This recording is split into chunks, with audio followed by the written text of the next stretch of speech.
Hello दोस्तों, हमारे channel में आपका स्वागत है।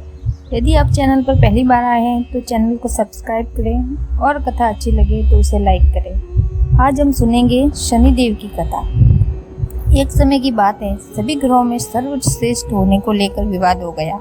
वे सभी नवग्रह इंद्रदेव के पास गए, लेकिन इंद्रदेव भी यह निर्णय करने में असमर्थ थे कि उनमें सर्वश्रेष्ठ कौन है। तब इंद्रदेव ने उन 9 ग्रहों को पृथ्वी के राजा विक्रमादित्य के पास भेज दिया, क्योंकि वे एक न्यायप्रिय राजा थे। सभी ग्रह राजा विक्रमादित्य के पास पहुंचे और अपने विवाद के बारे में बताया।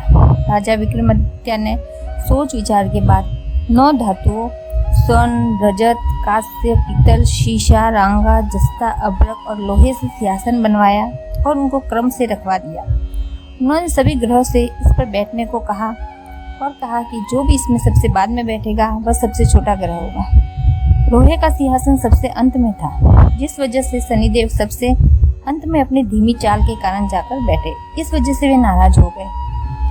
उन्होंने राजा विक्रमादित्य से कहा कि तुमने जानबूझकर ऐसा किया है। तुम जानते नहीं हो कि जब शनि की दशा आती है तो वो 2.5 से 7 साल तक की होती है। शनि की दशा आने से बड़ा व्यक्ति भी विनाश को प्राप्त हो जाता है। शनि की 7.5 आई तो राम को वनवास हुआ और रावण पर शनि की महादशा आई तो उसका सर्वनाश हो गया। अब तुम सावधान रहना। कुछ समय बाद राजा विक्रमादित्य पर शनि की महादशा शुरू हो गई। तब शनिदेव घोड़ों का व्यापारी बनकर उनके राज्य में आए। राजा विक्रमादित्य को पता चला कि एक सौदागर अच्छे घोड़े लेकर आया है, तो उन्हें उनको खरीदने का आदेश दिया। एक दिन राजा विक्रमादित्य उनमें से एक घोड़े पर बैठे तो वो उनको लेकर जंगल में भाग गया और कहीं गायब हो गया। राजा विक्रमादित्य का बुरा वक्त अब शुरू हो गया था। भूख प्यास से वे तड़प रहे थे, तो एक ग्वाले ने उनको पानी पिलाया तो राजा ने उसे अपनी अंगूठी दे दी। फिर नगर की ओर चल दिए। एक सेठ के यहाँ पानी पिया।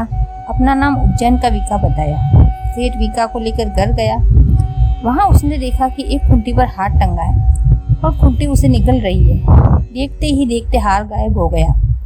हार चुराने के आरोप में सेठ ने विका को कारावास में डलवा दिया। वहाँ के राजा ने विका का हाथ पैर कटवा दिया और नगर के बाहर उसे छोड़ने का आदेश दिया। वहाँ से एक तेली गुजर रहा था। विका को देखकर उसको दया आ गई और उसने अपनी बैलगाड़ी में उसको बिठाया और आगे चल दिया। उस समय शनि की महादशा समाप्त हो चुकी थी। विका वर्षा ऋतु में मल्हार गा रहा था। उस राज्य की राजकुमारी मनभावनी ने जब उसकी आवाज़ सुनी तो वो उस पर मोहित हो गई और उससे ही विवाह करने की जिद कर गई। हार कर राजा ने अपनी बेटी का विवाह विका से करवा दिया।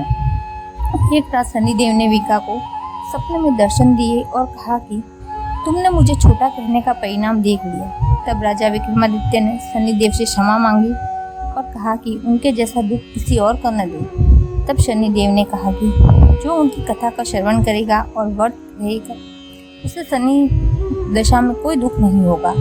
शनिदेव ने राजा विक्रमादित्य के हाथ और पैर वापस कर दिए।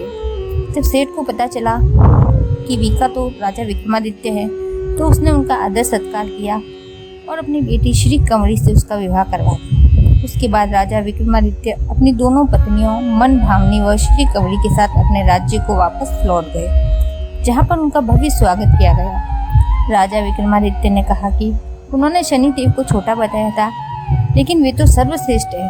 तब से राजा विक्रमादित्य के राज्य में शनिदेव की पूजा और कथा रोज कही जाने लगी और उनके राज्य में सुख समृद्धि फैल गई।